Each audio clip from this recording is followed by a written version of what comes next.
क्या आप भी अपना पॉडकास्ट बनाने की सोच रहे हैं तो एंकर ट्राई कीजिए। ये पॉडकास्ट बनाने का सबसे आसान तरीका है। नंबर 1, ये फ्री है। नंबर 2, इसमें कई सारे ऐसे टूल्स हैं जो आपको अपने फ़ोन और कंप्यूटर पर रिकॉर्ड और एडिट करने की फैसिलिटी देते हैं।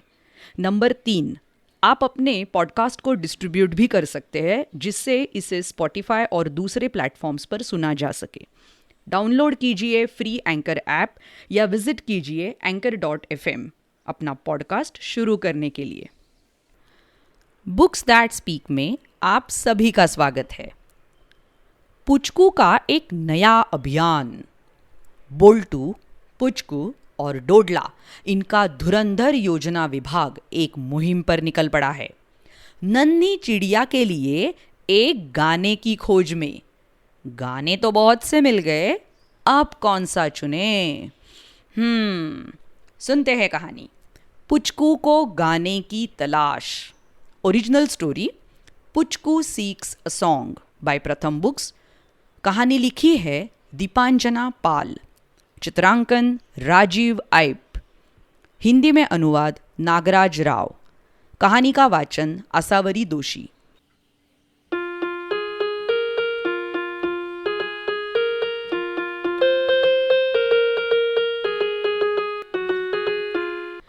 अपनी कक्षा की खिड़की से पुचकू जामुन के पेड़ को देखती है।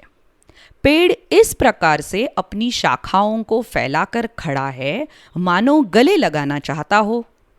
उसकी ठंडी छाया कड़ी धूप में भी ठंडक देती है। मगर पेड़ जरा नटखट है। वो अपने फलों को गिराता है जो पुचकू की वर्दी पर बैंगनी धब्बे छोड़ते हैं। पेड़ के पत्तों में छिपे कई पंछी अपनी छिछी गिराते हैं जो पुचकू के सिर पर पिच ऐसे करके टपक जाते हैं। हर दिन आधी छुट्टी के समय पुचकू जामुन के पेड़ की ओर दौड़ लगाती है। कई बार तो डोडला तेजी से दौड़कर पुचकू से भी पहले वहां पहुंच जाता है। बोल्टू हमेशा आखिर में पहुंचता है। उसे कोई तितली, कीड़ा या फूल दिख जाता है जिसे देखकर वो दौड़ना भूल जाता है। आज तो पुचकू डोडला से भी 3 सेकंड पहले जामुन के पेड़ तक पहुंच गई। मगर ये क्या? यहां तो कोई और पहले से ही पेड़ के नीचे मौजूद है। मगर ये है कौन? क्या ये टहनियों और पत्तियों का बना कटोरा है? और देखो, कटोरे में 2 छोटी छोटी आंख और एक छोटी चोंच वाला कोई है। हेलो, पुचकू बोली। क्या ये पक्षी प्राचीन टेरोडैक्टाइल का बच्चा हो सकता है? डोडला ने पुचकू से पूछा। उसे ऐसे बड़े शब्द बोलना अच्छा लगता है। शायद ये ड्रैगन का बच्चा हो, पुचकू ने कहा। अबे बुद्धू, ये चिड़िया का बच्चा है, बोल्टू बोला, जो अब जामुन के पेड़ तक पहुंच चुका था। मगर चिड़िया तो अलग अलग तरह की आवाजें करती है। कबूतर गुटरगू करते हैं, कौवे काव काव करते हैं, तोते टें टें करते हैं, मोर क्या क्या कर ऐसे करते हैं, चील चौं चौं करते हैं। अगर ये चिड़िया है तो चुप क्यों है? बोल्टू ने अपना सिर खुजाया। तुम जानते हो ना कि बोलने के लिए हम शब्दों का उपयोग करते हैं। पुचकू और बोल्टू ने सिर हिलाया। इसी तरह पंछी गाने का उपयोग करके एक दूसरे से बातें करते हैं। शायद ये चिड़िया का बच्चा अपने गाने को अभी तक नहीं जान पाया क्योंकि ये अभी बहुत छोटा है। डोडला कुछ चिंतित लगा।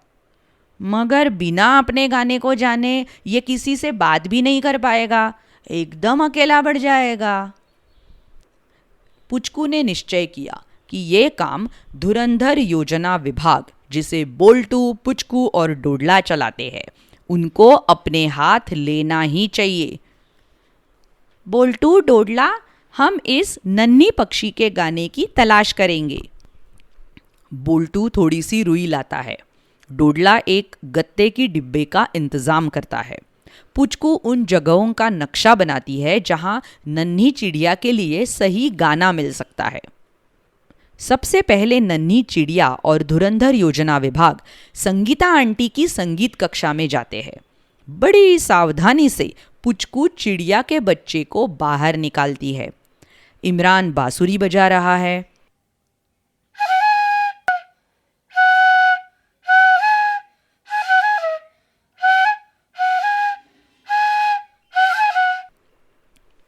क्या ये तुम्हारा गाना है? पुचकू ने पूछा। नन्ही चिड़िया चुप रही। फिर वे चिड़िया को अलग अलग कमरों में लेकर गए। पियानो बज रहा है।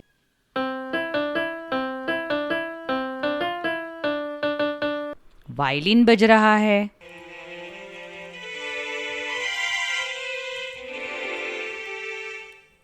सितार बज रही है।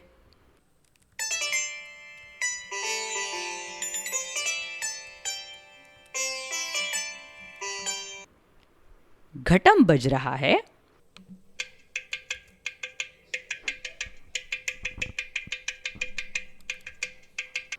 बेंजो बज रहा है। शहनाई बज रही है। गिटार बज रहा है।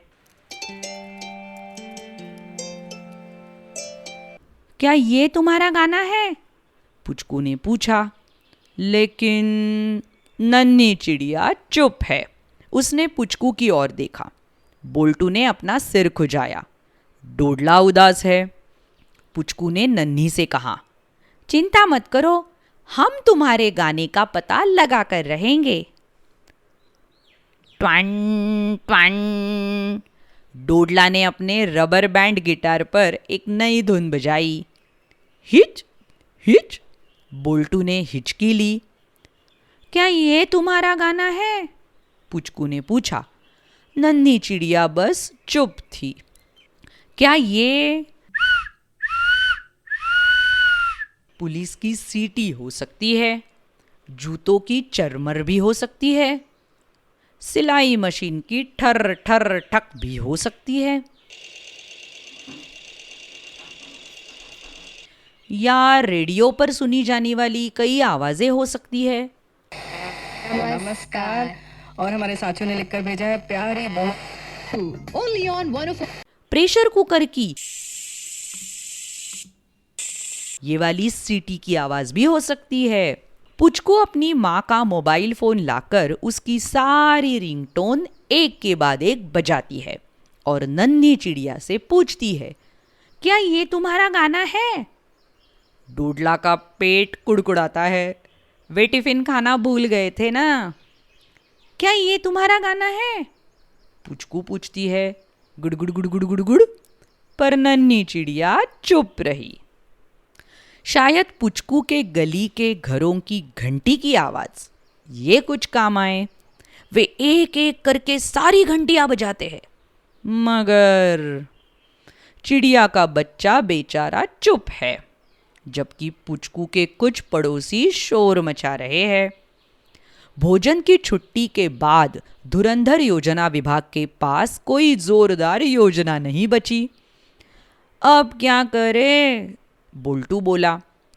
चलो इसको अपनी वन्य जीव जंतुओं के बारे में पढ़ाने वाली दीदी है ना, उनके पास ले चलते हैं। पुचकू ने कहा। उदास मन से वे सब अध्यापक कक्ष की ओर चल पड़ते हैं, जहां उन्हें जीव विज्ञान पढ़ाने वाली दीदी मिल जाती है। पुचकू, बोल्टू, डोडला, क्या हुआ? तुम सबका मुंह क्यों उतरा हुआ है? दीदी ने पूछा। हमें एक चिड़िया का बच्चा मिला, पर हमें उसका गाना नहीं मिल पाया।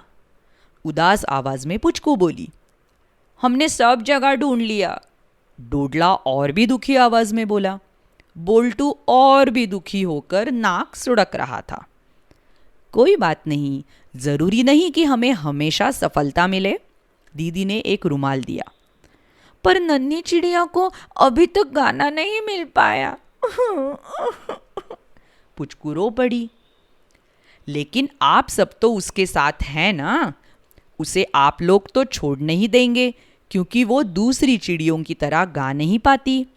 दीदी ने पूछा। पुचकू, बोल्टू और डोडला ने अपना सिर हिलाया। आपको थोड़ा धीरज रखना है, दीदी ने मुस्कुराकर पुचकू से कहा। पुचकू ने नन्ही चिड़िया को सावधानी से उठाया और कहा, नन्ही, अपने कान खुले रखना। कोई धुन अगर अच्छी लगे तो उसे अपना लेना। मैं भी तुम्हारे साथ गाऊंगी, ठीक है? नन्ही चिड़िया ने अपना छोटा सा सिर हिलाया और कहा, ची।